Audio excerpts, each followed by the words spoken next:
تو یہ مسائل ہیں، یہ معاملات ہیں، اس کا حل کیا ہے؟ کون سی ایسی چیز ہے جو ان مسائل کو ختم کر سکتی ہے؟ کون سا ایسا تعویذ ہے، کون سا ایسا ٹیبلٹ ہے، وہ کیا علاج ہے جو اتنے سارے مسائل کا خاتمہ کرے؟ وہ کیا ہے؟ تو ہمیں کسی اور سے اس کا تعویذ لینے کی ضرورت نہیں ہے، کسی اور ڈاکٹر سے ہمیں اس کے لیے کوئی ٹیبلٹ کی ضرورت نہیں ہے، ہمیں اپنے نبی کی طرف دیکھنا ہوگا۔ توجہ کرنا، چونکہ وقت کم ہے اس لیے میں بہت جلدی سمجھانا چاہتا ہوں۔ آؤ 1450 سال پہلے عرب کی سرزمین پر دیکھو، تم اور ہم جن مسائل سے ہم آہنگ ہیں، یہ مسائل عرب کی سرزمین پر بھی کھڑے تھے۔ عرب میں رہنے والے، عرب کی وہ قوم جنہیں عربیوں نسل کہا جاتا ہے، آپ کو معلوم ہے ان کے یہاں کتنی پرابلمز تھی، کتنے مسائل تھے۔ شراب ان کے یہاں، جوا ان کے یہاں، زنا ان کے یہاں، چوری ان کے یہاں، تکبر ان کے یہاں، لڑائی ان کے یہاں، فساد ان کے یہاں، بیماریاں ان کے یہاں، انا ان کے یہاں۔ اللہ اکبر!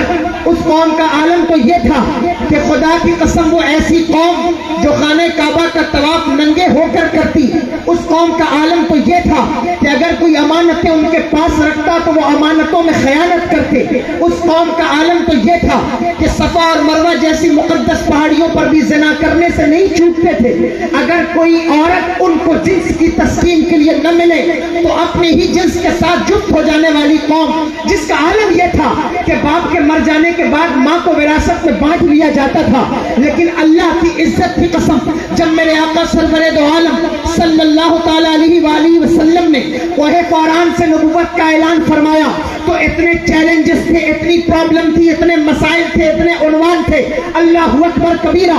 حضور کو یہ چاہیے تھا کہ زنا کے لیے کوئی الگ عنوان رکھتے، شراب کے لیے کوئی الگ عنوان رکھتے، تکبر کے لیے کوئی الگ عنوان رکھتے، جو ہے وہ خرافات کے لیے کوئی الگ عنوان رکھتے۔ لیکن اللہ اکبر کبیرہ! آسم میں بسنے والوں، تیج پور کی سرزمین پر رہنے والوں، پرابلم کا سلوشن بتانے لگا ہوں، بہت توجہ سے سننا۔ اللہ اکبر کبیرہ! میرے آقا نے ہر موضوع کے لیے الگ عنوان منتخب نہ کیا، بلکہ ان تمام مسائل کے لیے ایک ہی عنوان کا انتخاب کیا، ایک ہی موضوع کا انتخاب کیا۔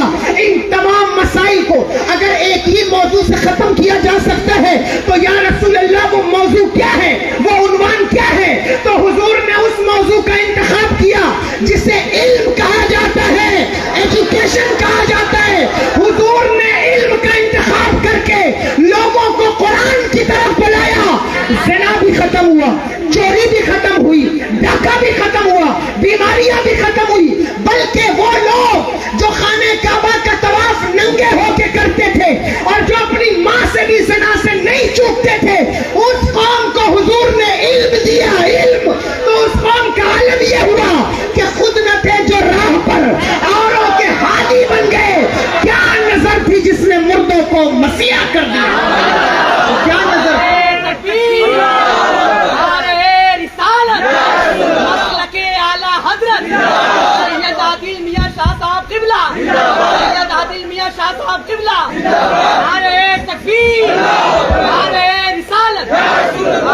وہ ایک ہی موضوع تھا حضور کا، وہ تھا علم۔ علم۔ پہلی آیت آپ نے بار بار سنا، قرآن کی نزول کے اعتبار سے پڑھنے سے شروع ہوتی ہے، پڑھو پڑھو۔ لیکن مجھے بتاؤ کہ ہماری قوم کے اندر تعلیم کا کتنا رجحان ہے؟ کتنا پڑھتے ہیں آپ کہیں گے ہمارے بچے تو پڑھ رہے ہیں، گریجویشن کر رہے ہیں، کالجز میں ہیں، یونیورسٹیز میں ہیں، بچیاں بھی پڑھ رہی ہیں۔ لیکن میں آپ سے پوچھتا ہوں کہ آپ انسان بننے کے لیے کتنا پڑھتے ہیں؟ دیکھو، انجینئر بننے کے لیے پڑھنا الگ ہے، ڈاکٹر بننے کے لیے پڑھنا الگ ہے۔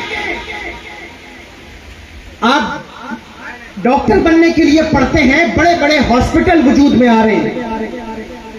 آپ آرکیٹیکٹ بننے کے لیے پڑھتے ہیں، بڑی بڑی بلڈنگز، پلازا اور بڑی بڑی چیزیں وجود میں آ رہی ہیں۔ لیکن آپ انسان بننے کے لیے نہیں پڑھتے. اس دنیا میں رہنے کے لیے, اس پلانٹ پہ رہنے کے لیے اللہ نے ہمیں انسان بنایا ہے, تو ہمیں پڑھنا ہوگا کہ انسانیت کیا ہے. ایک ڈاکٹر بننے کے بعد کیا لوگوں کی کڈنیاں نہیں چوری کرتا؟ آکسفورڈ سے پڑھ کر آنے والا, کیمسٹ سے پڑھ کر آنے والا پولیٹیکل لیڈر بن جائے تو کیا کرپشن نہیں کرتا؟ آرکیٹیکٹ, انجینئر بن جائے تو کیا گھوٹالہ نہیں کرتا؟ کوئی وکیل بن جائے تو کیا دہشت گردوں اور آتنکوادیوں کا کیس لینا چھوڑ دیتا ہے؟ کوئی پولیس بن جائے, آئی ایس بن جائے, آر پی ایس بن جائے, یہاں بھی پولیس پرشاسن کے لوگ کھڑے ہوں گے جو اچھے ہیں, میں ان کو نہیں کہہ رہا ہوں, لیکن جو خلیص طبیعتوں کے مالک ہیں, آئی ایس بننے کے بعد, آئی پی ایس بننے کے بعد, پولیس بننے کے بعد, انسپیکٹر بننے کے بعد, اگر تم چوراہوں پہ کھڑے ہو کر کے لوگوں سے رشوت کی بھیک مانگ رہے ہو تو تم نے کوئی تعلیم نہیں حاصل کی ہے. یہ تعلیم کا نتیجہ نہیں ہے. اگر تعلیم ہوتی ہے, علم ہوتا ہے, ایجوکیشن ہوتا ہے تو کرپشن نہیں ہوتا. یہ نہیں ہے تعلیم. تعلیم کسے کہتے ہیں؟ علم کسے کہتے ہیں؟ کون سا علم؟ کس علم کی بات کی جا رہی ہے؟ وہ علم جو آدمی کو انسان بناتا ہے, وہ کون سا علم ہے؟ وہ علم جو آدمی کو بتاتا ہے کہ تیرے اوپر تیرے باپ کا حق کیا ہے. ڈاکٹر بننے کے بعد اگر تو اپنے باپ کو جوتے مارتا ہے تو بتا یہ تعلیم ہے. انجینئر بننے کے بعد اگر تو ماں کا ادب نہیں کرتا تو بتا یہ تعلیم ہے. آرکیٹیکٹ بننے کے بعد اگر تیری میرڈ لائف سکسیس نہیں ہے اور تو اس میں خوش نہیں ہے تو بتا پھر تو نے تعلیم کیسی حاصل کی ہے. ایک خاص بات ہے, بہت توجہ سے سنیے گا. علم انسان کو زندگی گزارنے کا طریقہ دیتا ہے. علم انسان کو بھلائی کی طرف لاتا ہے, اور بھلائی اس وقت تک نہیں ہو سکتی جب تک کہ ہم اپنے باہم حقوق کو نہ پہچان لیں.